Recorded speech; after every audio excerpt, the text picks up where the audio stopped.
ഹിജറ 470 ജീലാൻ എന്ന ദേശത്ത് ജനിച്ച മഹാനുഭാവൻ ഹിജറ 561 അഥവാ 91ാമത്തെ വയസ്സിലാണ് ഈ ലോകത്തുനിന്ന് ഇവിടെ പറയുന്നത്. ജീവിതം മുഴുവനും ഒരു കറാഹത്ത് പോലും ചെയ്യാതെ സംശുദ്ധമായ ജീവിതം നയിച്ച ആളായി.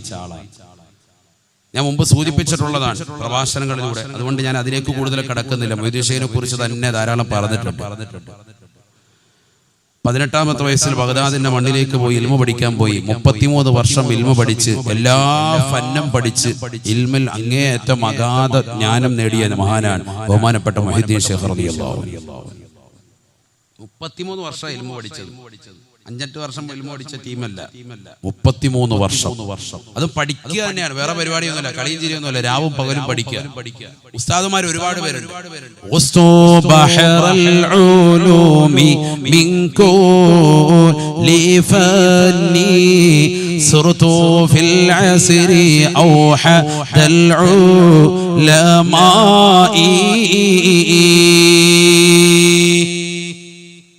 മുഹീദ്ദീൻ ഷെയ്ഖ് റളിയല്ലാഹു അൻഹു പറയുകയാണ്, ഞാൻ പഠിക്കാത്തതായ ഇൽമില്ല, ഞാൻ ഓതാത്തതായ കിതാബില്ല, ഞാൻ പഠിക്കാത്തതായ ഒരു ഇൽമുമില്ല, ഞാൻ ഓതാത്തതായ ഗ്രന്ഥമില്ല. എല്ലാ ഇൽമും ഞാൻ പഠിച്ചെടുത്തു, എല്ലാ അറിവും ഞാൻ നേടിയെടുത്തു. അക്കാലഘട്ടത്തിൽ ഒറ്റമൊത്തായി ഞാൻ നിലകൊണ്ടു എന്ന് മുഹീദ്ദീൻ ഷെയ്ഖ് റളിയല്ലാഹു അൻഹു.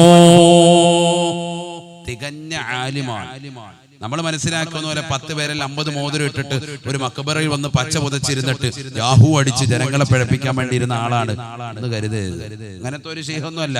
ജനങ്ങളെല്ലാവരും കൂടി ഊതി തരട്ടെ, അങ്ങനത്തെ പരിപാടി. ഇപ്പൊ പൈസ കൊണ്ടുവാ, നിങ്ങളൊക്കെ അങ്ങനെ ആയിരിക്കും കരുതിയിരിക്കുന്നത്. മുഹീദ്ദീൻ ഷെയ്ഖ് എന്നൊക്കെ പറയുമ്പോൾ മുടിയൊക്കെ ഇങ്ങനെ ജട പിടിച്ചിട്ട് കുളിക്കാത്തറയായിട്ട് ഇങ്ങനെ നിൽക്കുന്ന ഒരാളായിട്ട് നിങ്ങൾ ആരും കരുതല്ല. ചിലരുടെ മനസ്സിൽ അങ്ങനെ ഉണ്ടാവും. എല്ലാവരും അങ്ങനെയാണല്ലോ. ഇപ്പൊ ഇങ്ങനെ ഷെയ്ഖ് എന്നൊക്കെ കരുമ്പോ സൂഫി എന്നൊക്കെ കരുതുമ്പോഴത്തേക്ക് ചിലരുടെ മനസ്സിൽ അങ്ങനത്തെ ആളൊന്നും അല്ല ഇത്. ഇത് വലിയ ധനികനായ മനുഷ്യനാണ് മുഹീദ്ദീൻ ഷെയ്ഖ് റളിയല്ലാഹു അൻഹു. അക്കാലഘട്ടത്തിൽ വലിയ പണക്കാരുടെ ലിസ്റ്റിൽ അദ്ദേഹത്തിന്റെ പേരുണ്ട്. പക്ഷെ പണത്തിന്റെ പറുദീസയിൽ നിൽക്കുന്ന ആളല്ല മുഹീദ്ദീൻ ഷെയ്ഖ് റളിയല്ലാഹു അൻഹു. മുഹീദ്ദീൻ ഷെയ്ഖ് റളിയല്ലാഹു അൻഹുവിന്റെ അടുക്കലേക്ക് ഒരു മനുഷ്യൻ വന്നിട്ട് പറയുകയാണ്, ഷെയ്ഖ് അവറുകളെ, നിങ്ങളുടേതാകുന്ന സാധന സാമഗ്രികളുമായി കടന്നു വന്ന കപ്പലിതാ കടലിന്റെ അടിയിലേക്ക് മുങ്ങിപ്പോയിരിക്കുകയാണ്. മുഹീദ്ദീൻ ഷെയ്ഖ് റളിയല്ലാഹു അൻഹു ദർസ് എടുത്തുകൊണ്ടിരിക്കുകയാണ്. തന്റെ മുത്തഅല്ലിമീങ്ങളുടെ മുന്നിലിരിക്കുന്നതായ മുഹീദ്ദീൻ ഷെയ്ഖ് റളിയല്ലാഹു അൻഹു അല്പനേരം മൗലിയായി നിന്നുകൊണ്ട് കുറച്ചു നേരം കഴിഞ്ഞപ്പോൾ പറയുകയാണ്, അൽഹംദുലില്ലാഹ്. അല്പനേരം കഴിഞ്ഞപ്പോ അതേ മനുഷ്യൻ തന്നെ വന്നുകൊണ്ട് പറയുകയാണ്, ശൈഖ് അവറുകളെ, നിങ്ങളുടെ കപ്പലെല്ലാം മുങ്ങിപ്പോയത് അത് മറ്റൊരാളുടെ സാധനങ്ങളുമായി കടന്നു വന്നതായ കപ്പലാണ് കടലിന്റെ അടിയിലേക്ക് മുങ്ങിപ്പോയത് എന്ന് കേട്ടപ്പോ അല്പനേരം മൗനിയായി നിന്നുകൊണ്ട് ശൈഖ് അവറുകൾ പറയുകയാണ്, അൽഹംദുലില്ലാഹ്. ശിഷ്യന്മാരെ ക്ലാസ് കഴിഞ്ഞപ്പോൾ ചോദിക്കുകയാണ്, പതിവില്ലാതെ അൽഹംദുലില്ലാഹ് ഉരുവിട്ടതെന്നാണ്. മുഹീദ്ദീൻ ഷെയ്ഖ് റളിയല്ലാഹു അൻഹു പറയുകയാണ്, എന്റേതാകുന്ന സാമ്പത്തിക ശേഷി മുഴുവനും ആ കപ്പലിലാണ്. ആ കപ്പലിലുള്ളതാകുന്ന കച്ചവട സാധനങ്ങൾ വഹിച്ചുകൊണ്ട് കടന്നു വന്നു. ആ കപ്പൽ അഴിയിലേക്ക് പോയിട്ടുണ്ട്, എന്റെയാണെന്ന് പറഞ്ഞപ്പോ ഞാനൊരു വേള എന്റെ മനസ്സിലേക്കൊന്ന് നോക്കി. എന്റെ മനസ്സിലേക്ക് ഞാനൊന്ന് നോക്കി. എന്റെ മനസ്സ് അല്ല എന്ന ചിന്തയെ വിട്ടുകൊണ്ട് ഈ ലോകത്തിന്റെ തമ്പുരാനായ ജഗന്നിയന്താവായ പരിപാലകനായ സർവേശ്വരനായ സർവാധിപതിയായ സർവലോക സൃഷ്ടിപ്പിന് സംഹാരകർത്താവായ പടച്ചറപ്പിനെ വിട്ടുകൊണ്ട് അല്ലാഹയെ വിട്ട് എന്റെ മനസ്സ് എങ്ങോട്ടെങ്കിലും ചാഞ്ചല്യപ്പെട്ടിട്ടുണ്ടോ? ഞാൻ നോക്കുമ്പോ എന്റെ മനസ്സിന് പതറലില്ല, എന്റെ മനസ്സ് ചെതറിയിട്ടില്ല. ഈ ദുനിയാവിനോടുള്ള അമിതമാകുന്ന ഭ്രമം എന്റെ മനസ്സിൽ വന്നിട്ടില്ല. എന്റെ സമ്പത്ത് നഷ്ടപ്പെട്ടു എന്ന് കേട്ടപ്പോ എന്റെ മനസ്സിനൊരു കുലുക്കവും ഉണ്ടായിട്ടില്ല. അല്ല എന്ന ചിന്തയല്ലാതെ മറ്റൊന്നും മനസ്സിലില്ല. എന്റെ മനസ്സിനെ ചെതറാതെ പതറാതെ പിടിച്ചു നിർത്തിയ അല്ലാഹ്, നിനക്കാണ് സർവസ്തുതിയും അല്ലാഹ്. അൽഹംദുലില്ലാഹ്, അൽഹംദുലില്ലാഹ്. അതുകൊണ്ടാണ് ഞാൻ അൽഹംദുലില്ലാഹ് പറഞ്ഞത്.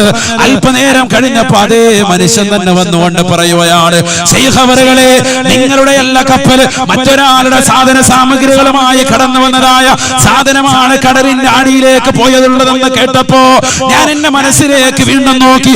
എന്റെ മനസ്സിന് വല്ല കുഴപ്പമുണ്ടായിട്ടുണ്ടോ? എന്റെ എല്ലാ സാധനം മറ്റൊരാളുടെയാണ് സാധനങ്ങൾ, മറ്റൊരാളുടെ കച്ചവട ചരക്കുകൾ മുഴുവനും കടലിന്റെ അടിയിലേക്ക് പോയെന്ന് കേട്ടപ്പോ എന്റെ മനസ്സിന് വല്ലാത്ത അമിതമായ ആഹ്ലാദം വന്നിട്ടുണ്ടോ? ഞാൻ എപ്പോഴും നോക്കിയപ്പോ എന്റെ മനസ്സ് അല്ലാഹ് എന്ന ചിന്ത വിട്ടുപോയിട്ടില്ല. എന്റെ മനസ്സിന്റെ അകത്തളങ്ങളിൽ ഒരേ ഒരു ചിന്ത മാത്രമാണ്, ഒരേ ഒരു ഇലാഹ് മാത്രമാണ്. ആ ഇലാഹല്ലാതെ മറ്റൊരാൾ എന്റെ ഹൃദയത്തിന്റെ അകത്തളങ്ങളില്ല. ആ പടച്ചറപ്പിന്റെ മാത്രമായി എന്റെ ഹൃദയത്തെ പിടിച്ചു നിർത്തിയ അല്ലാഹ് എന്ന ചിന്തയല്ലാത്ത മറ്റൊരു ചിന്ത തരാത്ത റബ്ബേ, നിനക്കാണ് സർവസ്തുതിയും അല്ലാഹ്.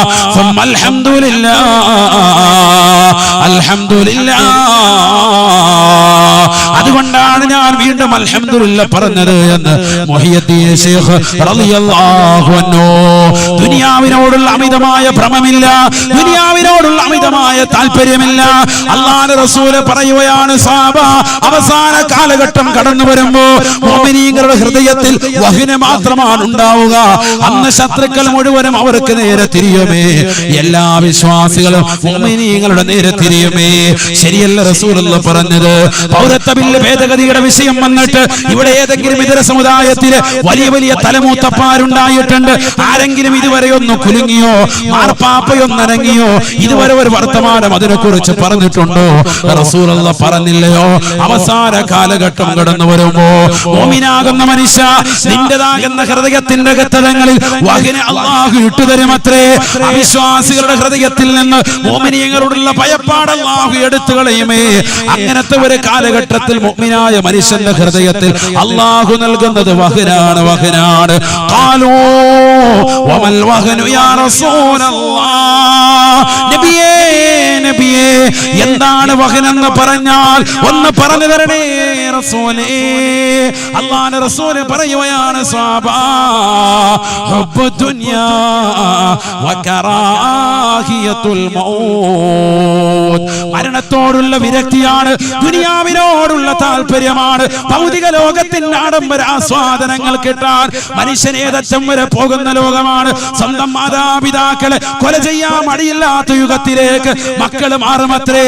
മക്കളെ കൊണ്ടുപോയി അമ്മത്തൊട്ടിലേക്ക് വലിച്ചെറിയാൻ മടിയില്ലാത്ത യുഗത്തിലേക്ക് അവരുടെ സമ്പത്ത് കണ്ടെടുക്കാൻ മാതാപിതാക്കളെ തയ്യാറാകുമത്രേ. സ്വന്തം സഹോദരങ്ങളെ അറുകുല നടത്താൻ സഹോദരിമാർ തയ്യാറാകുമത്രേ. സ്വന്തം സഹോദരിമാരെ കൊല ചെയ്യാൻ സഹോദരങ്ങൾ തയ്യാറാകുമത്രേ. അവസാന കാലഘട്ടത്തിന്റെ പ്രത്യേകതയാണ് മനുഷ്യന്റെ ഹൃദയത്തിൽ വഹ്ന മാത്രമാണ്, വഹ്ന മാത്രമാണ്. ദുനിയാവിനോടുള്ള പ്രേമമാ തീർന്നില്ല, മരണത്തോടുള്ള വിരക്തിയാണ് ഉണ്ടാവുക എന്ന് ഹബീബായ റസൂലുള്ളാഹി. നമുക്കൊക്കെ ദുനിയാവിനോടുള്ള പ്രേമമാണ്. മുഹയ്യദ്ദീൻ ശൈഖ് റളിയല്ലാഹു അൻഹുവിനെ കുറ്റം പറയാൻ നമുക്കെന്ത് യോഗ്യതയാണ്? നമുക്കിന്ന് ദുനിയാവിന്റെ പളപളപ്പല്ലേ?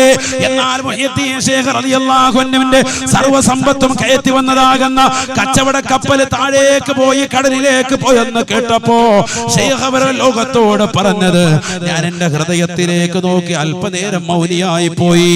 ശരിയാണ്, അല്പനേരം മൗനം ഞാൻ അവലംബിച്ചു. കാരണം ഞാൻ എന്റെ മനസ്സിലേക്കൊന്ന് നോക്കി. എന്റെ മനസ്സിന് വല്ല ചാഞ്ചല്യം ഉണ്ടായിട്ടുണ്ടോ? എന്റെ സാധന സാമഗ്രികൾ കയറ്റി വന്നതാകുന്ന കപ്പൽ കടലിന്റെ അടിയിലേക്ക് പോയപ്പോ ഞാൻ എന്റെ ജീവിതത്തിൽ സമ്പാദിച്ച ദുന്യവിയായ സമ്പാദ്യം മുഴുവനും അല്ലാഹുവേ നഷ്ടപ്പെട്ടു പോകുന്നു എന്നോർത്ത് എന്റെ മനസ്സിന് വല്ല നഷ്ടബോധം ഉണ്ടായിട്ടുണ്ടോ? ഇല്ല എന്ന് തോന്നിയപ്പോൾ ഞാൻ പറഞ്ഞതാണ്, അൽഹംദുലില്ലാഹ്, അൽഹംദുലില്ലാഹ്. അല്ലാഹുവിനാണ് സർവസ്തുതിയും, അഖിലസ്തുതിയും തമ്പുരാനാണ്, അഖിലസ്തുതിയും ജഗന്നിയന്താവാണ്. എന്റെ മനസ്സിനെ പതറാതെ ചിതറാതെ പിടിച്ചു നിർത്തിയ അല്ലാഹ് എന്ന ചിന്ത വിട്ടിട്ട് എന്റെ മനസ്സ് എവിടെയും പോയിട്ടില്ല. 91 വയസ്സ് വരെ ജീവിച്ച മഹാനാണ് മുഹയ്യദ്ദീൻ ശൈഖ് റളിയല്ലാഹു അൻഹു. 33 വർഷം ബഗ്ദാദിന്റെ മണ്ണിൽ പോയി ഇൽമ പഠിച്ച് 51 വയസ്സ് വരെ ഇൽമ നുകർന്ന് 51 വയസ്സിൽ 4 പാവപ്പെട്ട സ്ത്രീകൾക്ക് ജീവിതം കൊടുത്തു. 4 പാവപ്പെട്ട സ്ത്രീകളെ വിവാഹം കഴിച്ചു. അതിലൂടെ 49 മക്കളെ അല്ലാഹു നൽകി. 27 ആൺമക്കളാണ്, 22 പെൺമക്കളാണ്. 27 ആൺമക്കളിൽ 14 ആൺമക്കളും ചെറുപ്പത്തിലെ മരണപ്പെട്ടു പോയി. 13 പേര് മാത്രമാണ് ബാക്കിയായത്. 22 മക്കളിൽ 22 പെൺമക്കളിൽ 21 ചെറുപ്പത്തിലെ മരണപ്പെട്ടു പോയി. ഒരൊറ്റ പെൺകുട്ടി മാത്രമാണ് ജീവിച്ചിരുന്നത്. അഥവാ 49 മക്കളിൽ 35 മക്കളും ചെറുപ്പത്തിലെ മരണപ്പെട്ടു പോയി. അള്ളയെ ചിന്തിച്ചുകൊണ്ട് കഴിഞ്ഞതുകൊണ്ട് മക്കൾ മരണപ്പെടുമ്പോഴും അൽഹംദുലില്ലാഹ് അല്ലാഹുവിന് സർവസ്തുതിയുമെന്ന് പറയാൻ മുഹിയുദ്ദീൻ ശൈഖ് റളിയല്ലാഹു അൻഹു കഴിഞ്ഞവത്രേ. ചെറുപ്പത്തിലെ മരണപ്പെട്ടു പോയ മക്കളാണ് 35. ബാക്കി 14 മക്കളാണ് ശൈഖ് അവറുകൾക്ക് ബാക്കിയായി വലുതായി നിലകൊണ്ടത്. 49 മക്കളിൽ 35 പേരും ചെറുപ്പത്തിലെ മരണപ്പെട്ടു പോയി. അപ്പോഴൊക്കെ സഹിച്ചും ക്ഷമിച്ചും നിലകൊണ്ടു, ക്ഷമ അവലംബിച്ചു മുഹീദ്ദീൻ ശൈഖ് റളിയല്ലാഹു അൻഹു. ഇത് ചെറിയൊരു ബുദ്ധിമുട്ടുണ്ടായുള്ളൂ. മകനൊന്ന് പന്ത് കളിച്ചപ്പോൾ കാലൊന്ന് ചെറുതായിട്ട് പഠിച്ചവനെ നമുക്ക് മാത്രം ഇത് എന്നിട്ടുള്ള നെഞ്ചത്തടിയ. അല്ലാഹു നമ്മളെ കാക്കട്ടെ. സഹിക്കാനും ക്ഷമിക്കാനും പൊറുക്കാനും നമ്മൾ തയ്യാറല്ല. എന്തെങ്കിലും ബുദ്ധിമുട്ടുണ്ടാകുമ്പോൾ വാവിട്ട് നിലവിളിക്കുക. ക്ഷമിക്കണം, നമ്മൾ സഹിക്കണം. അല്ലാഹു തൗഫീഖ് നൽകട്ടെ. വിഷമങ്ങളൊക്കെ സഹിക്കാൻ തയ്യാറാണ് നമ്മൾ. ليس منا من ضرب الخدود وشق الجيوب. പോക്കറ്റ് വലിച്ചു കയറുകയും കവളത്തടിച്ചുകൊണ്ട് വിലപിക്കുകയും ചെയ്യുന്നവർ, ദുരിതങ്ങൾ വരുമ്പോ വിപത്തുകൾ വരുമ്പോ പോക്കറ്റ് വലിച്ചു കയറുകയും കവളത്തടിക്കുകയും ചെയ്യുന്നവർ നമ്മളിൽ പെട്ടവനല്ല, മുസ്ലിമിന്റെ ശൈലിയല്ല എന്ന് ഹബീബായ റസൂലുള്ളാഹി. അതുകൊണ്ട് മുഹീദ്ദീൻ ശൈഖിനെ നമ്മൾ വിമർശിക്കാൻ നിൽക്കണ്ട. ഇതിനൊന്നും ആളായിട്ടില്ല, ആദ്യം മനസ്സിലാക്കും. നീ മനസ്സിലാക്കിയതുപോലെ കള്ള ഔലിയ അല്ല മുഹീദ്ദീൻ ശൈഖ് റളിയല്ലാഹു അൻഹു. 33 വർഷം ഇൽമു പഠിച്ചിട്ട് 51ാമത്തെ വയസ്സ് മുതൽ പിന്നീടുള്ള 40 വർഷം ദീനി പ്രബോധന മേഖലകളിൽ നിലകൊണ്ട വ്യക്തിയാണ്. ദീനിനെ സജീവമാക്കിയ വ്യക്തിയാണ്. അതുകൊണ്ടാണ് അദ്ദേഹത്തെ മുഹിയുദ്ദീൻ എന്ന് കാലം വിളിച്ചത്, ദീനിനെ ജീവിപ്പിച്ച വ്യക്തി എന്ന് വിളിച്ചത്. 40 വർഷം ദീനി പ്രബോധന മേഖലകൾ നിലകൊണ്ടു, ദീൻ പഠിപ്പിച്ചു കൊടുക്കാണ് ജനങ്ങൾക്ക്. മുദർരിസാൻ, തദ്രീസിന്റെ മേഖലകൾ നിലകൊണ്ടു. 40 വർഷം കൂടെ കഴിഞ്ഞപ്പോൾ എത്രയായി? 91 വയസ്സായി. അവിടുന്ന് വഫാത്തായി. അദ്ദേഹത്തിന്റെ മകൻ, മൂത്ത മകൻ അബ്ദുൽ വഹാബ് റളിയല്ലാഹു അൻഹു മഹാനുഭാവനാണ് മയ്യിത്ത് നമസ്കാരത്തിന് ജനാസയ്ക്ക് ഇമാമത്ത് നിർവഹിച്ചത് എന്ന് ചരിത്രത്തിൽ കാണാം.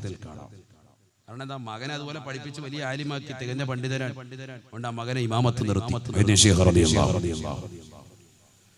ചെറിയ ആളല്ല മുഹീദ്ദീൻ ശൈഖ് റളിയല്ലാഹു അൻഹു ചെറിയ വ്യക്തിയല്ല, ഒരു നിസാരനായ വ്യക്തിയായി കാണരുതേ.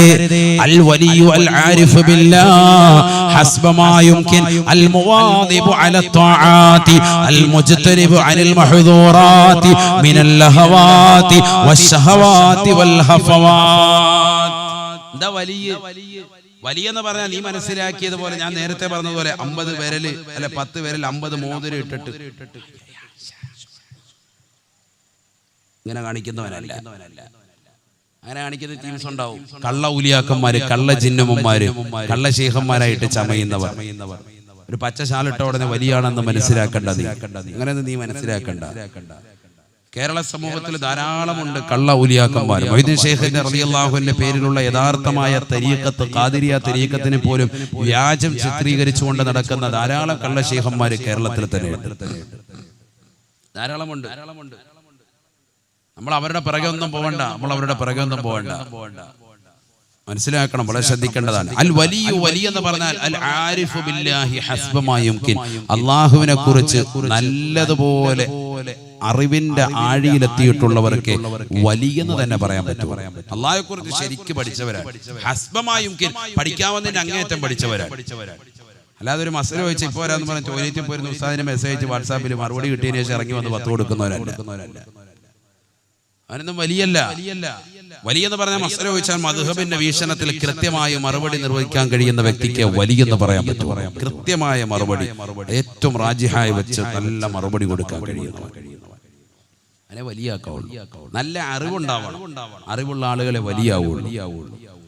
അല്ലാതെ ചുമ്മാ വസ്ത്രവിധാനത്തിനും കോലം കെട്ടലും കണ്ടിട്ട് അവരുടെ പുറകെ പോകണ്ട. മനസ്സിലായിക്കോ, ഞാനിത് പറയുന്നത് വളരെ ശ്രദ്ധിക്കുക. സ്ത്രീകളുള്ളത് കൊണ്ടാണ് ഇത് ഗൗരവത്തിൽ പറയുന്നത്. സ്ത്രീകളാണ് ഈ വിഷയത്തിൽ നല്ലതുപോലെ അറിവ് നേടേണ്ടവർ. കാണുന്നവരൊക്കെ പുറകെ കാണുക, അയ്യോ അവിടെ നല്ലൊരു ശൈഖുണ്ട്, അവിടെ ഒരു ജിന്നുമ്മ ഉണ്ട്, എന്ത് പറഞ്ഞാലും റെഡിയാക്കി തരും, അവിടെ പോയാൽ മതി. അല്ലാഹു നമ്മളെ കാക്കട്ടെ. കാശ് മുഴുവൻ വലിച്ചിട്ട് അവസാനം ഇടാൻ ഡ്രസ്സ് പോലും ഇല്ലാതെ ഇറക്കി വിടും. അങ്ങനത്തെ ടീംസ് ആയിരിക്കുന്നത്. മൊത്തം ആത്മീയ ചൂഷണമാണ്. മനസ്സിലാക്കണം. നമ്മൾ ഈ കള്ള ഔലിയാക്കളുടെ പിറകെ ഒന്നും പോകണ്ട. നമുക്ക് അള്ളാഹുവിന്റെ ഔലിയാക്കൾ അള്ളാഹു സുബ്ഹാനഹു വ തആല നേരിട്ട് കാണിച്ചു തന്നിട്ടുണ്ട്. കരുനാഗപ്പള്ളി ശൈഖന്മാർ അല്ലേ? അതിനപ്പുറത്തേക്ക് ഇനി ഒരു വലിയനെ നമുക്ക് കരുനാഗപ്പള്ളിക്കാർക്ക് വേണ്ട. ഏറ്റവും വലിയ വിലായത്തിന്റെ മർത്തബയിലുള്ളവരാണ്. അവരേറ്റവും വലിയ സമുന്നതമായ വ്യക്തിത്വങ്ങളാണെന്നുള്ളതിന് ഏറ്റവും വലിയ തെളിവാണ് താജ്മഹൽ പോലെ ഉയർന്നു നിൽക്കുന്ന മനോഹരമായ ഒരു ഗേഹം, അള്ളാഹുവിന്റെ ഭവനം എന്നുള്ളത്. അള്ളാഹുവിന്റെ മഹത്തുക്കളാകുന്ന ഔലിയാക്കളുടെ മനോഹരമായ കൂടാരത്തിന് കീഴിൽ അള്ളാഹു ഒരുമിച്ച് അറിയപ്പെടണമെന്ന് ആഗ്രഹിക്കാത്തവരാണവർ. പക്ഷെ അള്ളാഹു അവരെ അറിയിച്ചു കൊടുക്കാണ് ജനങ്ങൾക്ക്. അവർ നിസ്സാരക്കാരല്ല. നമ്മൾ മാത്രമല്ല, ലോകത്തിന്റെ വിവിധ ഭാഗങ്ങളിൽ നിന്ന് പല ദേശങ്ങളും അവിടെ വന്ന് സിയാറത്ത് ചെയ്ത് പോവാൻ. അവർ നിസ്സാരക്കാരല്ല. പക്ഷെ പോകേണ്ടത് കോലത്തിൽ പോകണം. അവരെ സ്ത്രീകൾ ഇടകലരുന്നുണ്ടല്ലോ ഉസ്താദെ, അതിനോട് പറയണ്ട. നമ്മൾ പലവട്ടവും പറഞ്ഞിട്ടുള്ളതാ, ഇടകലരാൻ പാടില്ല, മാന്യമായ രീതിയിൽ പോകണം, മാന്യമായ വസ്ത്രം ധരിച്ചു പോകണം. സ്ത്രീകൾ പോയി നിൽക്കേണ്ട രീതിയുണ്ട്. അവർ ശരീരം മുഴുവനും മറക്കണം, ശരീരത്തിന്റെ നഗ്നതകൾ മുഴുവൻ മറച്ചിട്ട് വേണം പോകാൻ. ഇതൊക്കെ ഇസ്ലാമികമായ മാനമാണ്. അതങ്ങനെ തന്നെ ശ്രദ്ധിച്ചപ്പോ അത് ശ്രദ്ധിച്ചോ. പുരുഷന്മാരുമായിട്ട് ഇടകലരാൻ പാടില്ല. അതൊക്കെ വളരെ ഗൗരവത്തിൽ ശ്രദ്ധിക്കേണ്ട വിഷയമാണ്. വളരെ ഗൗരവത്തിൽ ശ്രദ്ധിക്കേണ്ട വിഷയം, നിസ്സാര വിഷയമല്ല. കാരണം എന്തുകൊണ്ട്? ആ ഇടകലർച്ച കൊണ്ട് ശൈഖുകളുടെ മുന്നിലൊക്കെ വന്നിട്ട് ചില ആളുകൾ എന്നിട്ട് സെൽഫി, പള്ളി ഉൾപ്പെടെ സെൽഫി എടുത്ത് കെട്ടിട്ട് പോകുന്നവരുണ്ട്. പെണ്ണുങ്ങൾ ഉൾപ്പെടെ ദാമ്പത്യ വല്ലരിയിലേക്ക് കടന്നു വന്നിട്ട് ആദ്യത്തെ സെൽഫി ശൈഖുകളുടെ മുന്നിൽ നിന്നായിക്കോട്ടെ. പരിപാടി അതാ, രണ്ടുപേരും കൂടെ അവിടെ വന്നിട്ട് തിണ്ണെ കയറി എന്നിട്ട് ഉസ്താദിന്റെ റൂം തീർച്ചയായിട്ടും സെൽഫി എടുത്തു വെക്കുക. ആ പരിപാടിയൊന്നും വേണ്ട. അതൊക്കെ അദബ് കേടാണ്, ഗുരുത്തക്കേടാണ്. അള്ളാഹു നമ്മളെ കാത്തിരക്ഷിക്കട്ടെ. അവിടെ നമ്മൾ പൊതുവായിട്ടുള്ള ഒരു കാഴ്ചവസ്തുവായിട്ട് നിൽക്കാൻ പാടില്ല. അതോടുകൂടിയും ഗുരുത്വത്തോടുകൂടിയും ചെയ്താൽ ഇതിനൊക്കെ ഭവ്യതയുണ്ട്. നമ്മളിപ്പോ ഈ വാതിലിന്റെ സദസ്സിലേക്ക് വന്നു. ഇവിടുന്ന് തിരിച്ചു പോകുമ്പോഴും വരുമ്പോഴും ഒക്കെ അന്യ സ്ത്രീകളുമായിട്ട് ഇടകലരാനാണ് നിന്റെ മനസ്സിന്റെ ഭാഗമെങ്കിൽ നിയ്യത്ത് തെറ്റിപ്പോയി. അവിടെ പോയ 10 പെണ്ണുങ്ങളെ കാണാം, റാഹത്താണ്, വെളിയിൽ നിന്നാ മതി, മാല മറക്കപ്പുറത്ത് നിന്നാ മതി എന്നുള്ള ലക്ഷ്യമാണ് നിന്റെ മനസ്സിലേക്ക്. നിയ്യത്ത് തെറ്റി. അള്ളാഹു നമ്മളെ കാക്കട്ടെ. നല്ല നിയ്യത്തിലാണ് പോകുന്നത് നിന്റെ അമല് എങ്കിലും ഇൻഷാ അല്ലാഹു കബൂലാക്കും. നിസ്സാര കാര്യമല്ല ഇത്. ചെയ്താൽ വർണ്ണമായ പ്രതിഫലം, ചെയ്യേണ്ടതുപോലെ ചെയ്താൽ. നല്ല വസ്ത്രം ധരിച്ച് അത്തറൊക്കെ തേച്ച് കുളിച്ച് വൃത്തിയായി ശുദ്ധിയുള്ള സമയത്ത് സ്ത്രീകൾ റാഹത്തായ നിലയിലാണ് പോകുന്നത്. അന്യപുരുഷന്മാരൊന്നും ഇടകലരാതെയാണ് പോകുന്നത്. അത് തന്നെ മുസ്ലിം സ്ത്രീകൾ ഒന്നിലധികം ഉണ്ട് എങ്കിൽ, അല്ലെങ്കിൽ സ്വന്തം ഭർത്താവോ അല്ലെങ്കിൽ അതുപോലെ മഹറമായ ആളുകളുണ്ടെങ്കിൽ മാത്രമേ എവിടെയും യാത്ര അനുവദിക്കുന്നുള്ളൂ. ശുദ്ധ ഇസ്ലാം. അള്ളാഹു മനസ്സിലാക്കി അമൽ ചെയ്യാൻ തൗഫീഖ് നൽകട്ടെ. അള്ളാഹു തൗഫീഖ് നൽകട്ടെ. ലക്ഷ്യങ്ങൾ അള്ളാഹു നിറവേറ്റി തരട്ടെ. 4ാമത്തെ ഘട്ടത്തെ പറ്റി റസൂലുള്ളാഹി പറയുകയാണ്, ആലമുൽ ഹശ്റാണ്, ആലമുൽ ഹശ്റാണ്. ഞാൻ വേഗം നിർത്താം ഇൻഷാ അല്ലാഹ്. എനിക്കൊരു പ്രശ്നമുണ്ട്, വാദ് പറയാൻ തുടങ്ങിയാൽ പിന്നെ 4-5 മണിക്കൂറൊക്കെ അങ്ങ് പറയും. അങ്ങനെ ഒരു പ്രശ്നമുണ്ട്. അത് വലിയൊരു വിഷയമാണ്. എപ്പോഴും ചിന്തിക്കും കയറുമ്പോൾ അരമണിക്കൂർ പറഞ്ഞിട്ട് നിർത്തണോന്ന്. താച്ചേമുക്കിൽ കണ്ടില്ലേ, വാല് പറഞ്ഞിട്ട് അവസാനം കഴിഞ്ഞപ്പോൾ 2:30. ഞാൻ വീട്ടിലെത്തിയപ്പോഴത്തേക്കും സുബൈ ബാങ്ക് വിളിച്ചു. നിങ്ങൾ പിന്നെ സുബൈ നിസ്കരിച്ചോന്നുള്ളത് അന്വേഷിക്കേണ്ടിയിരിക്കും. ഉറയും കാണും. ഈ സദസ്സൊക്കെ എന്തിനാ ഇങ്ങനെ നടത്തുന്നത് എന്ന് ചോദിക്കുന്നവർക്കുള്ള ഏറ്റവും വലിയ മറുപടി അതാണ്. മാറാവ്യാധികളിൽ നിന്ന് സംരക്ഷണം അള്ളാഹു നമുക്ക്, അള്ളാഹുവിന്റെ ഔലിയാക്കളെ സ്മരിച്ച് അള്ളാഹു നമ്മളെ കബൂലാക്കുമാറാവട്ടെ. അപ്പൊ 4ാമത്തെ ഘട്ടം അതാണ്, ആലമുൽ ഹശ്ർ, മഹ്ശറയാണെന്ന് സയ്യിദുനാ റസൂലുള്ളാഹി. 4ാമത്തെ ഘട്ടം മഹ്ശറയാണ്. മഹ്ശറ എന്ന് പറയുന്നത് നമ്മൾ മനസ്സിലാക്കിയതുപോലെ പെട്ടെന്നങ്ങ് കഴിയും ഒന്ന് കരുതണ്ട. മഹ്ശറ എന്തുകൊണ്ടാണ് അത് ലോകമായത്? അതൊരു വിചാരണയുടെ ഘട്ടം. അത് ലോകമാകാൻ കാരണം അവിടുത്തെ ഒരു ദിവസം എന്ന് പറയുന്നത് ഈ ദുനിയാവിലെ 50,000 വർഷമാണെന്ന് വിശുദ്ധമായ ഖുർആൻ. അവിടുത്തെ ഒരു ദിവസം ദുനിയാവിലെ 50,000 വർഷം, അത്രേ ഉള്ളൂ. പെട്ടെന്ന് കഴിയും. ഖുർആൻ പറഞ്ഞാണ് സൂറത്തുൽ മആരിജ്, ബിസ്മില്ലാഹിർ റഹ്മാനിർ റഹീം, സഅല സായിലുൻ ബിഅദാബിൻ വാഖിഅ ലിൽ കാഫിരീന ലൈസ ലഹു ദാഫിഅ മിനല്ലാഹി ദിൽ മആരിജ് تعرج الملائكة والروح إليه في يوم كان مقداره 50,000 سنة فاصبر صبرا جميلا في يوم كان مقداره 50,000 سنة. ഖുർആൻ പറയാണ് അവിടുത്തെ ഒരു ദിവസം ദുനിയാവിലെ 50,000 വർഷം. എത്ര നാളത്തെ വിചാരണ പറയാൻ അങ്ങോട്ട് ചെന്നത്? എത്ര നാളത്തെയാണ്? ആകെ 100 കൊല്ലം ജീവിച്ച്, അങ്ങനെ കരുതി അത്ര ആയുസ്. അള്ളാഹു നമുക്ക് അവന്റെ ത്വാഅത്തിലായി ദീർഘായുസ്സ് നസീബാക്കട്ടെ. ഈ 100 വർഷത്തെ വിചാരണ പറയാനാണ് മഹ്ശറിൽ പോയി നിൽക്കുന്നത്. അവിടുത്തെ ഒരു ദിവസം 50,000 വർഷം. നഊദു ബില്ലാഹ്, അല്ലാഹു നമ്മളെ കാക്കട്ടെ. ഓരോ ഘട്ടങ്ങൾ നമ്മൾ മനസ്സിലാക്കണം. ഇത് നിസ്സാരമല്ല. ഇവിടെ ദുനിയാവിൽ നീ കളിച്ചും രസിച്ചൊക്കെ പോകുമ്പോ നീ മനസ്സിലാക്കി നീ മഹ്ശറിൽ പോകാനുള്ളവനാണ്, വിചാരണ നേരിടേണ്ടവനാണ്. എന്താണ് മഹ്ശറ? ചെറുതല്ല. നബിയനാ റസൂലുള്ളാഹി സ്വല്ലല്ലാഹു അലൈഹി വസല്ലമ തങ്ങൾ പറയുകയാണ്, 16,15,15,000 കിലോമീറ്റർ അകലെ നിൽക്കുന്നതായ സൂര്യൻ തലയ്ക്ക് മീതെ കൊണ്ടുവന്ന് വിചാരണ നടത്തുന്ന സ്ഥലമാണ് മഹ്ശറ. മഹ്ശറ എന്ന് പറഞ്ഞാൽ സൂര്യനെ തലയ്ക്ക് മീതെ കൊണ്ടുവരും. നരകത്തെ മുന്നിൽ കൊണ്ടുവന്ന് നിർത്തിയിട്ടാണ് വിചാരണ നടത്തുക. നരകത്തെ മുന്നിൽ കൊണ്ടുവരും. ചെറിയതല്ല. നരകത്തിന്റെ ചൂട് പറയേണ്ടതില്ലല്ലോ, സൂര്യന്റെ ചൂട് പറയേണ്ടതില്ലല്ലോ. ചുട്ടുപൊഴുത്ത് നിൽക്കാണ്. അങ്ങനെയാണ് നീ വിചാരണ നടക്കുക. ചെറിയ രംഗമല്ല. അതല്ലേ റസൂലുള്ളാഹി പറഞ്ഞത്, വമിൻഹും മൻ യൽജിമുഹുൽ അറഖു ഇൽജാമ. ചിലരുടെ കണങ്കാല് വരെ വിയർപ്പിൽ, ചിലരുടെ മുട്ടുകാല് വരെ വിയർപ്പിൽ, ചിലരുടെ അര വരെ വിയർപ്പിൽ, ചിലരുടെ തോള് വരെ വിയർപ്പിൽ, ചിലർ വിയർപ്പിൽ അങ്ങ് മുങ്ങിക്കുളിക്കുമെന്ന് സയ്യിദുനാ റസൂലുള്ളാഹി. ഓരോരുത്തരുടെയും അമലിനെ ബേസ് ചെയ്തിട്ടാണ് ജീവിതത്തിൽ നമസ്കാരം എങ്ങനെയാണ് നിർവഹിച്ചിട്ടുള്ളത് അതിനനുസരിച്ചിട്ടുണ്ടാവും. എങ്ങനെയാണ് ജീവിതത്തിൽ നിന്റെ സുഹൃതമുള്ളത് അതിനനുസരിച്ചിട്ടുണ്ടാവും. ഏതുപോലെ പ്രളയം വന്നപ്പോഴത്തേക്കും ഓരോരുത്തരുടെയും വീടുകളിൽ വെള്ളം കയറിയത് വിഭിന്നമാണ്. വെള്ളം കയറിയിട്ടുള്ള ഭാഗങ്ങളിൽ അന്വേഷിച്ചാൽ അറിയാം. ചിലരുടെ പെരയ്ക്കകത്ത് കയറിയിട്ടില്ല, ചിലരുടെ മുറ്റം വരെ വന്നിട്ടുണ്ട്, ചിലരുടെ സിറ്റ് ഔട്ട് വരെ വന്നിട്ടുണ്ട്, ചിലരുടെ പെരയ്ക്കകത്ത് കയറി, ചിലരുടെ അര വരെ കയറി, ചിലരുടെ പെര ഒന്നായിട്ട് ചെങ്ങന്നൂർ ഭാഗത്തൊക്കെ മുങ്ങിപ്പോയി, ഒരു നില ഒന്നായിട്ട് പോയി, ചിലർ 2ാം നില വരെ എത്തുന്ന രീതിക്കായി. എന്നതുപോലെ ഓരോരുത്തരും ചെയ്യുന്ന അമലിനനുസരിച്ച് അല്ലാഹു സുബ്ഹാനഹു വ തആല വിയർപ്പിലാണ് മുങ്ങിക്കുളിക്കുന്നത്. ചെളിയൊന്നല്ല, വിയർപ്പിൽ മുങ്ങും. ചിന്തിച്ചു നോക്ക്, മനുഷ്യൻ അവന്റെ വിയർപ്പിൽ മുങ്ങിക്കുളിക്കുമെന്ന് ഹബീബ് റസൂലുള്ളാഹി. അതാണ് മഹ്ശറ. ചെറിയ രംഗമല്ല. അവിടെ മതിലപ്പുറത്തൊക്കെ നിൽക്കുന്നത്. ഇങ്ങോട്ട് പോരെ, ഇവിടെ വന്ന് നിൽക്ക്. മരിങ്ങോട്ട് നോക്കുന്ന പൊതി വിളമ്പാൻ തുടങ്ങിയോന്നായത് നോക്കുന്നത്. കേറിയിരുന്നോളെ. എടാ വാളണ്ടിയേഴ്സ് അവിടെ നിൽക്കുന്നവരും കൂടെ കയറ്റിയിരുത്ത്, ഇവരെ ആനയിച്ച് കയറ്റിയിരുത്ത്. അല്ലാഹു കബൂലാക്കട്ടെ. ശ്രദ്ധിക്കും. അപ്പൊ അതാണ് മഹ്ശറ എന്ന് പറഞ്ഞാൽ നരകം കൂടി എത്തിയെങ്കിലേ വിചാരണ തുടങ്ങൂ എന്നാണ് സയ്യിദുനാ റസൂലുള്ളാഹി സ്വല്ലല്ലാഹു അലൈഹി വസല്ലം പറയുന്നത്. ചെറിയ രംഗമല്ല. നരകം കൂടി വന്നെങ്കിലേ വിചാരണ നടക്കൂ. അല്ലാഹു സുബ്ഹാനഹു വ തആല ജിബ്രീൽ അലൈഹിസ്സലാമിനെ പറഞ്ഞു വിടുകയാണ്. നരകത്തെ കാക്കുന്ന മലക്കായ മാലിക് അലൈഹിസ്സലാമിന്റെ അടുക്കൽ പോയി നീ പറയും, നരകവുമായി വരാൻ പറയും, നരകത്തെ കൊണ്ടുവരാൻ പറയും, നരകത്തെ മഹ്ശറിലേക്ക് തെളിച്ചു കൊണ്ടുവരും. അല്ലാത്ത രംഗമാണ് റസൂലുള്ളാഹി പറയാ.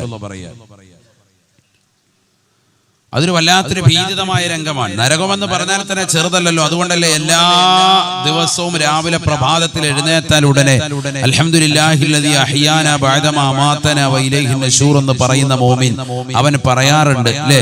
ഇബാദുർ റഹ്മാൻ, റഹ്മാനായ റബ്ബിന്റെ അടിമകളെ കുറിച്ച് വിശുദ്ധമായ ഖുർആൻ പറയുന്നുണ്ട്. റഹ്മാനായ റബ്ബിന്റെ അടിമകളുടെ വിശേഷണങ്ങൾ ഖുർആൻ എണ്ണുന്നുണ്ട്. അതിലൊന്നാണ് അവർ നരകത്തെ തൊട്ട് കാവൽ തേടും.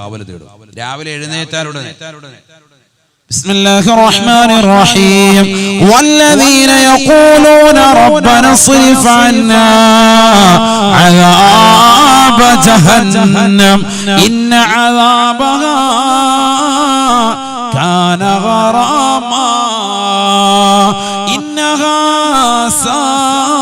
ساءت مستقرا ومقاما. രാവിലെ എഴുന്നേറ്റാലുടനെ കാവൽ തേടുകയാണ്. അല്ലാഹ് റബ്ബന സ്രിഫ് അന്നാ അദാബ ജഹന്നമ, ജഹന്നമ എന്ന നരകത്തെ തൊട്ട് കാക്കണേ അല്ലാഹ്, നീ കാവൽ നൽകണേ അല്ലാഹ്. ഇന്ന അദാബഹാ കാന ഗറാമ ഇന്നഹാ സാഅത് മുസ്തഖറൻ വമുഖാമ. രാവിലെ എഴുന്നേറ്റാൽ ഉടനെ നരകത്തെ തൊട്ടുള്ള കാവൽ തേട്ടാ. മനസ്സിലാക്കണം. നമ്മൾ ചെയ്യുന്നുണ്ടോ എന്നുള്ളത് വേറെ വിഷയം. ചെയ്യേണ്ട കാര്യമായി പറഞ്ഞു തരും, ചെയ്യേണ്ടതാണ്. അത് കഴിഞ്ഞ് പള്ളിയിലേക്ക് വരുന്നു, അല്ലെങ്കിൽ വീട്ടിൽ തന്നെ സുബഹിയുടെ സുന്നത്ത് നിസ്കരിക്കുന്നു. ഞാൻ മുമ്പ് പലപ്പോഴായിട്ട് പല വാദുകളിലും പറഞ്ഞിട്ടുള്ള കാര്യമാണ്. മിക്ക സഹോദരങ്ങൾ ഒരുപക്ഷെ റമദാൻ ക്ലാസ്സിൽ ഒരു പ്രാവശ്യം ഞാൻ സൂചിപ്പിച്ചിട്ടുണ്ട്. സുബഹിയുടെ സുന്നത്ത് നമസ്കാരത്തിൽ നമ്മൾ ഓതേണ്ടതാകുന്ന സൂക്തത്തെ പറ്റി അലം നശ്റഹ് സൂറത്തും കാഫിറൂനും ആദ്യത്തെ റക്അത്ത്. രണ്ടാമത്തെ റക്അത്തിൽ സൂറത്തുൽ ഫീൽ അലം തറ കൈഫ ഫഅല റബ്ബുക ബി അസ്ഹാബിൽ ഫീൽ എന്ന സൂക്തവും ഖുൽ ഹുവല്ലാഹു അഹദ് എന്ന സൂക്തവും ഈ രണ്ട് സൂക്തങ്ങളും ഓതണം. ഖുർആൻ ഓർമ്മപ്പെടുത്തിയതാണ്. ഈ രണ്ട് സൂക്തങ്ങളാണ് ഓതേണ്ടത്. നല്ലതുപോലെ ശ്രദ്ധിക്കണം.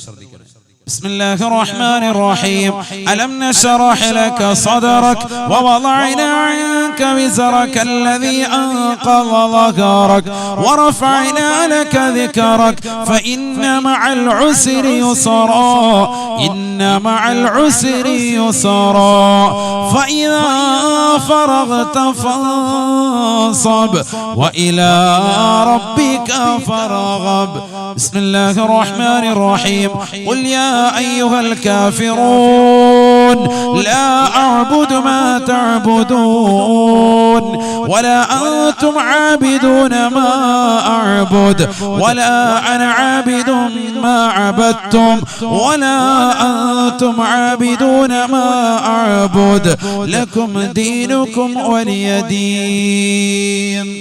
ഒന്നാമത്തെ റക്അത്തിൽ ഈ രണ്ട് സൂറത്ത് മനസ്സിലായല്ലോ. അലം നശ്റഹ് സൂറത്തു ഖുൽ യാ അയ്യുഹൽ കാഫിറൂൻ ഫാത്തിഹയ്ക്ക് ശേഷം സുബൈയുടെ സുന്നത്തിൽ ഓതേണ്ട സൂക്തങ്ങളാണ് ഈ പറയുന്നത്. അത് കഴിഞ്ഞ് സുജൂദ് കഴിഞ്ഞ് രണ്ടാമത്തെ സുജൂദ് കഴിഞ്ഞ് നേരെ വരുന്നു ഫാത്തിഹ ഓതുന്നു കൈകെട്ടി. ഫാത്തിഹയ്ക്ക് ശേഷം വീണ്ടും രണ്ട് സൂറത്ത്. ബിസ്മില്ലാഹിർ റഹ്മാനിർ റഹീം അലം തറ കൈഫ ഫഅല റബ്ബുക ബിഅസ്ഹാബിൽ ഫീൽ അലം യജ്അൽ കൈദഹും ഫീ തദ്ലീൽ വഅർസല അലൈഹിം طيرا അബാബീൽ തർമീഹിം بحجارة من سجيل فجعلهم كعصف مأكول بسم الله الرحمن الرحيم قل هو الله أحد الله الصمد لم يلد ولم يولد ولم يكن له كفوا أحد. ഈ രണ്ട് സൂറത്ത് ഇത് നിത്യമാക്കണം. ഇത് നിത്യമാക്കിയാൽ എന്താ കിട്ടുന്ന നേട്ടം? സുബൈയുടെ സുന്നത്ത് നമസ്കാരത്തിൽ ആരെങ്കിലും ഈ രണ്ട് സൂക്തങ്ങൾ ഓതി നമസ്കരിച്ചാൽ റസൂലുള്ളാഹി പറയുന്നു അവൻ അന്നത്തെ ദിവസം ഒരു ബുദ്ധിമുട്ടോ ഒരു വേദനയോ വേദനാജനകമാകുന്ന ഒരു പ്രയാസകരമാകുന്ന എന്തെങ്കിലും കേൾക്കേണ്ട അവസ്ഥയോ ഉണ്ടാവൂല. എല്ലാ ബുദ്ധിമുട്ടുകളും സംരക്ഷണം ഉണ്ടാവും. അല്ലാഹു തൗഫീഖ് തരട്ടെ. രാവിലെ സുബൈയുടെ സുന്നത്ത് സുബൈക്ക് ബാങ്ക് വിളിച്ചു കഴിഞ്ഞ് ഫർളിന് മുമ്പുള്ള 2 റക്അത്ത് സുന്നത്തിനെ പറ്റിയാണ് ഈ പറയുന്നത്. സുബൈയുടെ 2 റക്അത്ത് സുന്നത്ത്. റവാത്തിബ് സുന്നത്തുകൾ നമുക്കറിയാം. ഫർള് നമസ്കാരങ്ങൾക്ക് മുമ്പും ശേഷവുമുള്ള സുന്നത്തുകൾക്കാണ് എന്ത് പറയുക? റവാത്തിബ് സുന്നത്ത് എന്ന് പറയുക. അങ്ങനത്തെ റവാത്തിബ് സുന്നത്തുകൾ വെച്ച് ഏറ്റവും ശ്രേഷ്ഠമായ സുന്നത്ത് നമസ്കാരമാണ് ഏത് സുബഹിക്ക് ഈ 2 റക്അത്ത് സുന്നത്ത് നമസ്കാരം. കളയാൻ പാടില്ല ഒരിക്കലും. വളരെ ശ്രേഷ്ഠമായ സുന്നത്താണ്.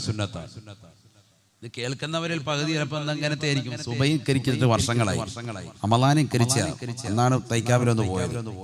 അങ്ങനത്തെ തീമത്സനോട് പറഞ്ഞിട്ട് കാര്യമില്ല. സുബഹി നിസ്കരിക്കാത്ത താത്താട് വാല് പറഞ്ഞിട്ട് വല്ല കാര്യമുണ്ടോ? സുബഹിയുടെ സുന്നത്തിനെ പറ്റി വാല് പറഞ്ഞിട്ട് എന്ത് സുബഹിയുടെ സുന്നത്ത്? അതുകൊണ്ട് കാര്യമില്ല. സുബഹിയുടെ സുന്നത്ത് നിസ്കാരം വളരെ ശ്രേഷ്ഠതയാണ്. അല്ലാഹു തൗഫീഖ് നൽകട്ടെ. قال رسول الله صلى الله عليه وسلم من صلى سنتي الصبح بألم ألم لم يجده في ذلك اليوم ألم صدق رسول الله. സുബൈയുടെ 2 റക്അത്ത് സുന്നത്ത് നമസ്കാരം അലം അലം എന്ന് തുടങ്ങുന്ന സൂക്തം കൊണ്ട് ആര് നമസ്കരിച്ചിട്ടുണ്ടോ അന്നത്തെ ദിവസം ഒരു വേദനാജനകമായ ഒന്നും തന്നെ അവൻ ഉണ്ടാവുകയില്ല എന്ന് ഹബീബുനാ ഷഫീഉനാ റസൂലുള്ളാഹി അല്ലാഹു തൗഫീഖ് നൽകട്ടെ. അമലിന് വേണ്ടിയുള്ളതായി പറഞ്ഞത്. നമ്മളൊരു വാദിന് വന്നിട്ട് തിരിച്ചു പോകുമ്പോൾ ജീവിതത്തിൽ അമലിന് എന്തെങ്കിലും കിട്ടണം, അതിനായി പറഞ്ഞു. അല്ലാഹു തൗഫീഖ് തരട്ടെ. എന്നിട്ട് എന്താ വേണ്ടത്? എന്നിട്ട് പിന്നെ തഹജ്ജുദ് നമസ്കരിച്ച ആളുകൾക്ക് ഒരു കടത്തം വലതുവശം ചെരിഞ്ഞ് പറപ്പിച്ചിട്ടുണ്ട് ഹബീബ് റസൂലുള്ളാഹി. തഹജ്ജുദ് നമസ്കരിച്ചവർക്കും ഉണ്ട്, അതല്ലാത്തവർക്കും ഉണ്ട് എന്ന് പണ്ഡിതന്മാര് പറഞ്ഞിട്ട്. അല്ലാത്തവർക്കും ചെയ്യാം. വലതുവശം ചെരിഞ്ഞിട്ട് വലത് കൈ കവിളിത്തടത്തിലേക്ക് ഇങ്ങനെ ചേർത്ത് വെച്ചിട്ട് ഒരു ചെറിയൊരു കടത്തം. അവിടെ കിടന്ന് ഉറങ്ങി 8 മണിയാകുമ്പോൾ എഴുന്നേറ്റ് പോകാനല്ല. ചിലപ്പോൾ അങ്ങനെ ഉണ്ട്, ഒറ്റ ഉറക്കം. ചിലർ അങ്ങനെ ചെയ്യരുത്. നാളെ മുതൽ തൈക്കാവി ചെന്നിട്ട് എല്ലാവരും നീണ്ടു വരുന്ന കടക്കുക. എന്താ പരിപാടി? ഉസ്താദ് പറഞ്ഞായിരുന്നില്ല കടക്കണമെന്ന്. അതുകൊണ്ട് നമ്മൾ തലയണയായിട്ട് വന്നേക്കുക, കാര്യമായിട്ട് കടക്കുക. വേണ്ട, ചെറിയൊരു കടത്തം വലത് കവിളിത്തടത്തിലേക്ക് ഇങ്ങനെ കൈ ചേർത്ത് വെച്ചിട്ട് ഒരു കടത്തം. എന്തിനാ കടക്കുന്നത്? ഒരു ദുആ ചെയ്യണം അവിടെ. എന്താ ദുആ? നരകത്തെത്തിട്ടുള്ള കാവല് തേട്ട. അത് പറയാനാണ് ഞാനിത് പറയുന്നത്. രാവിലെ എഴുന്നേറ്റപ്പോൾ കാവൽ തേടിയതാ നരകത്തെ തൊട്ട്. റബ്ബന സ്രിഫ് അന്നാ അദാബ ജഹന്നം ഇന്ന അദാബഹാ കാന ഗറാമ ഇന്നഹാ സഅത് മുസ്തഖറൻ വമുഖാമ. ദുആ ഇരുന്നതാ. അതിനുശേഷം പള്ളിയിലോട്ട് വന്നു. എന്നിട്ട് അവിടെ സുന്നത്ത് നിസ്കാരം നിർവഹിച്ചു. എന്നിട്ട് വലതുവശം തിരിഞ്ഞ് കടന്നിട്ട് അവിടെയും വീണ്ടും ദ്വാരക്കെ എന്ത് അല്ലാഹുമ്മ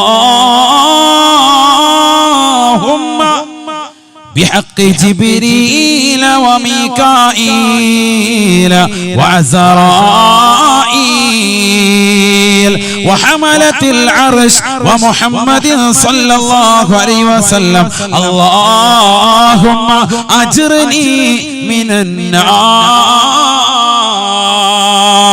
ജിബ്രീലിന്റെ ബറക്കത്ത് കൊണ്ട്, മീകായിലിന്റെ ബറക്കത്ത് കൊണ്ട്, ഇസ്രാഫീലിന്റെ ബറക്കത്ത് കൊണ്ട്, അസ്റായിലിന്റെ ബറക്കത്ത് കൊണ്ട്, അല്ലാഹുവിന്റെ അർശിനെ വലയം ചെയ്യുന്ന മലായികത്തിന്റെ ബറക്കത്ത് കൊണ്ട്, കാരുണ്യത്തിന്റെ കരസ്പർശം കൊണ്ട് മാലോകരുടെ മനതലങ്ങളെ മദീനയിലേക്ക് മാടി വിളിച്ച ഹബീബ് മുഹമ്മദ് മുസ്തഫ സല്ലല്ലാഹു അലൈഹി വസല്ലമ തങ്ങളുടെ ഹഖ് ജാഗ് ബറക്കത്ത് കൊണ്ട് അല്ലാഹുമ്മ അജ്റിനി മിനന്നാർ